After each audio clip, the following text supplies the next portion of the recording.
ಎಲ್ಲರೂ good handwriting ಕಲಿಯೋದಕ್ಕೆ ready ಇದ್ದೀರಾ? Very good. ಏನನ್ನೆಲ್ಲ ಫಾಲೋ ಮಾಡಬೇಕು? ಪೂರ್ವ ಭಂಗಿ ಹೇಗಿರ್ಬೇಕು? ಬೆನ್ ಇದೆಯಲ್ಲ, ಬೆನ್ನು ಸ್ಟ್ರೈಟ್ ಆಗಿರ್ಬೇಕು.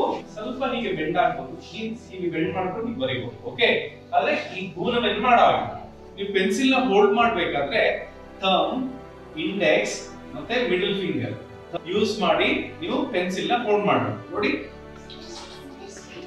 ಹೋಲ್ಡಿಂಗ್ ಶುಡ್ ಬಿ ಹೇಗಿರ್ಬೇಕು? Very gentle. ಜೆಂಟಲ್ ಅಂದ್ರೆ ಸಾಫ್ಟ್ ಆಗಿ ಹೋಲ್ಡ್ ಮಾಡಬೇಕು.